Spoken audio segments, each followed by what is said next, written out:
Tad sveikt jūs visus šodien Vides aizsardzības un reģionālās attīstības ministra Kaspara Gerharda vārdā. Ministra kungs ir ārpus valsts, un tas ir tas vienīgais iemesls, kādēļ šodien ministru pārstāvēs. Un, ja mēs paskatāmies uz informācijas sabiedrības kontekstu, tad, protams, ka pašvaldības ir tas patiesais digitālās sabiedrības veidotājs, jo mēs visi dzīvojam kādā no Latvijas pašvaldībām, un mēs, protams, esam aktīvi tajā brīdī, kad mums ir jāievēl jaunie pašvaldību vadītāji. Mēs tiekamies ar pašvaldību darbiniekiem fiziskajā dzīvē, bet, protams, kad mēs vēlamies, lai pašvaldības mums, lai gan informācija par to, kas notiek pašvaldībā, lai arī dažādi pakalpojumi, ko sniedz pašvaldības, lai mums šie pakalpojumi un šī informācija būtu pieejama elektroniski. Un, protams, kad pašlaik ir uzsācies jaunais Eiropas Savienības struktūra fondu plānošanas periods, viens periods iet uz beigu galu, pusi. Otrs periods tūlīt sāksies, ir programmas, kas jau ir atvērušās, un, protams, nereti tās ir ilgstošas, bet uz mērķi, es gribētu tomēr teikt, uz mērķi vērstas diskusijas par to, kādiem ir jābūt atlases kritērijiem, kādiem ir jābūt ministru kabineta noteikumiem, kādiem ir jābūt šiem projektiem. Un IT joma, protams, kad nav izņēmums. Un informācija un komunikācija tehnoloģija, pēc būtības gribētu teikt, informācijas sistēma attīstībā, šajā plānošanas periodā tiek plānots investēt vairāk kā 150 miljonus eiro. Un tas jautājums, kuram būtu loģiski, kurš rodas jums, tā nebies.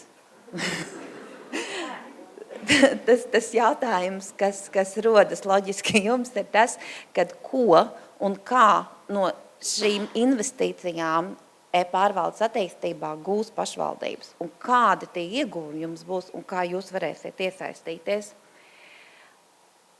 Vides attīstības un reģionālās attīstības ministrija varams. Pēc būtības ir ministrija, kurai ir no vienas puses vide, no otras puses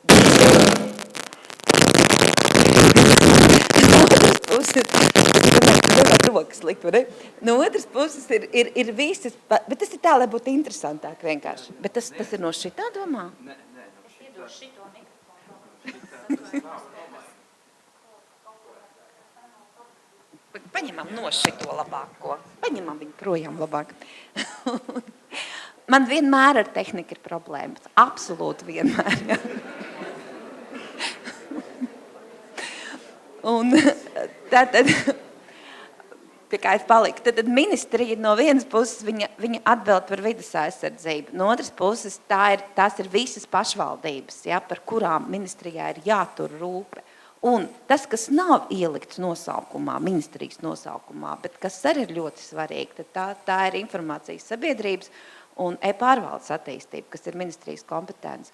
Un līdz ar to, protams, kad ministrija attiecībā uz pašvaldībām šajā plānošanas periodā ministrija strādā pie tā, lai būtu tā kā ievēroti 3 galvenie pamatprincipi. Lai pašvaldību intereses būtu ievērotas un ņemtas vērā ikvienā informācija un komunikācija tehnoloģija projektā, lai pašvaldībām tiktu nodrošināta iespēja izmantot valsts izstrādātās platformas un valsts izstrādāto informācijas sistēmu moduļus un atbalstīt, kas, man liekas, ir pilnīgi jauns šajā plānošanas periodā, atbalstīt jaunus pašvaldību vadītus e-pārvaldes attīstības projektus, bet tikai pie viena nosacījuma, kā projekta rezultāts dod ieguvumu ne tikai šai vienai pašvaldībai, bet arī pārējām pašvaldībām. Un jau pērnā gada decembrī valdība apstiprināja pamatprincipus, pamatkoncepciju, kā tad šīs informācijas sistēmas tiks attīstītas, un tā pēc būtības ir vadlīnijas, kurās ir 40 pamatprincipi, varbūt nevienmēr, teiksim, šajā birokrātiskajā valodā tik viegli saprotami, bet tie, kas attiecās uz pašvaldībām un tie, kas ir būtiski, un tie, par kuriem ne tikai ministrijai, bet arī jums ir jātur rūpe, lai viss izdotos, ir tie, kad pēc būtības ikvienā projektā ir jāparāda šīs aktivitātes, kas nodrošina ietekmēto biznesa procesu izmaiņu plānošanu un ieviešanu, normatīvo aktu izmaiņu sagatavošanu, organizatoriskās izmaiņas, arī personāla apmācību veikšanu, lai nav tā, kad tiek izstrādāta informācijas sistēma, viņa apsteidz likumdošanu vai sistēma ir atbilstoši vecai likumdošanai, likumdošana mainās, ja? Tad, lai ir saskaņā gan likumdošana, gan arī tie biznesa procesi, kā šīs sistēmas var ieviest, jo nav jēga no sistēmas, kur beigās neievieš, un mums, diemžēl, ir bijuši tādi piemēri. Otrs princips, un ko arī Māris šorīt jau minēja, ir lietojamības princips, kad ir jāidentificē lietotāju grupas, tā skaitā pašvaldību lietotāju grupas, kuri būs tie cilvēki, tie biznesa lietotāji, kuri darbosies ar šo sistēmu, un viņi ir jāiesaista vajadzību analīzē, jo viņi vislabāk zina, kas viņiem ir vajadzīgs. Un arī pēc tam šajā lietojamības testēšanā, lai tā sistēma, kas ir izveidota, būtu vienkārši un saprotama lietojama. Un vēl šis praktiskās lietojamības princips, kad jebkura ieviešanas projekta obligāta sastāvdaļa ir vairāku iesaistīto organizāciju, vai tās ir valsts institūcijas vai pašvaldību institūcijas, biznesa scenāriju realizēšana. Un veidojot šīs sistēmas, tiks nodefinēti šie jaunie biznesa scenāriji, iesaistot tad šīs lietotāju grupas. Un ja kādā no scenārijiem ir iesaistīta pašvaldība, ja, tad šie procesi un arī atbilstošie risinājumi ir jāveido ņemot vērā pašvaldību vajadzības. Jo klasiska valsts iestāžu pieeja nereti ir tāda, ka prasības tiek definētas kādai sistēmai tikai no konkrētās valsts institūcijas skatu punkta. Un ikdienā turpretī ļoti bieži ir tā, ka valsts iestāde savu funkciju veikšanā prasa datus no pašvaldībām, un pašvaldības arī pēc tam grib vienkārši tikt klāt šiem datiem. Bet nereti tas nav tik vienkārši izdarāms. Ja? Un pēc būtības, lai tā kā liktu arī valsts iestādēm un organizācijām padomāt par visu to procesu kopumā, kā tas, jo sistēma nav tikai sistēmas pēc, sistēma ir tāpēc, lai viņi atvieglotu mums dzīvi, ja? Tad doma ir tāda, ka tie ir nevis IT projekti, bet tie ir integrēti pārvaldes procesu pilnveidošanas projekti. Un uzvarot šo vienotās datu telpu principu, ka dati ir brīvi pieejami arī pašvaldībām. Un ik viens IT projekts, valsts IT projekts, tad ietver šo datu apmaiņu ar pašvaldībām. Un tā doma ir galvenā, lai tiešām investējot šos 150 miljonus informācijas sistēmu attīstībā, lai tā atdeve ir tieša un arī pastarpināta ne tikai valsts institūcijām, ne tikai iedzīvotājiem, bet arī pašvaldībām, lai pašvaldības jūt atdevi no tā. Un pēc būtības jau pašlaik valsts ir investējusi un ir izstrādātas dažādas platformas, ko jūs varat izmantot vai jau izmantojat. Tā ir tā pati autentifikācija vai maksājuma modulis. Ir ģeoportāls, kur pašvaldība var meklēt interesējušo ģeotelpiskos datus.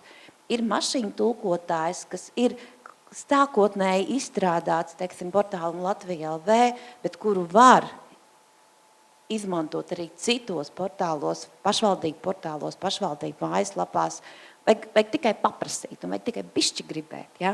Un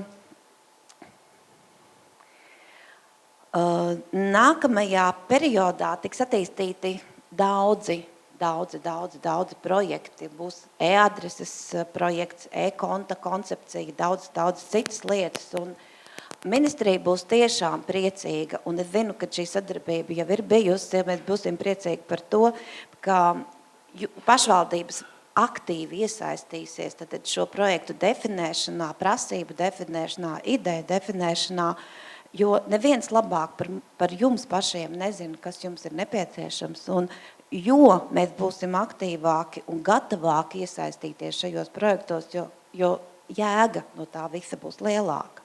Un sadarbībā ar Latvijas pašvaldības savienību pēc būtības ir pašlaik identificēti 2 projekti. Viens tas ir Rīgas IKT kompetenču centra projekts, kas ir projekts par pašvaldībām nepieciešamā programmu nodrošinājumu, attīstību un uzturēšanu. Un tad doma ir, Rīga ir šī projekta realizētājs, bet sadarbībā ar citiem un rezultāts ir pieejams citām pašvaldībām arī. Un otrs ir Vēnspils projekts. Vēnspils IKT kompetenci centra projekts, kur tiks izstrādāts pašvaldību koplietošanas un kiberdrošības IKT resursus un to pārvaldības attīstība. Es redzu, ka mans laiks ir beidzies, tāpēc es nobeigšu tūlīt. Pagājušā nedēļā uzsākās 2. Latvijas e-indeksa mērījums. Un es ļoti gribētu šodien jūs visus aicināt, arī ministra vārdā aicināt jūs visus aktīvi iesaistīties šo datu apkopošanā, šo datu sniegšanā, jo mums tiešām interesē, kā ir mainījusies pašvaldība e-vide šī gada laikā un kādi ir tie labie jaunie pasākumi, kādi ir notikuši šī gada laikā, lai šo vidu uzlabotu, jo es zinu, ka tas tā ir. Un es tiešām noslēgumā gribētu aicināt mūs visus būt prasīgākiem vienam pret otru, būt prasīgākiem arī pašiem pret sevi un izmantot to, kas jau ir radīts un dalīties ar informāciju par labajām idejām, par labajiem projektiem, jo tikai visi kopā mēs varam izveidot Latviju par vienu no labākajām digitālajām sabiedrībām, ne tikai Eiropā, bet arī pasaulē. Jūs smaidiet, tas ir labi. Jo man šķiet, ka tas ir iespējams, jo mēs klasiski zinām, ka mums ir ļoti labs internets, mēs zinām, ka mums ir e-prasmīgi un vienkārši prasīgi cilvēki, un mums ir lieliskas pašvaldības. Tādēļ, lai mums visiem ir laba un izdevusies šī diena. Paldies!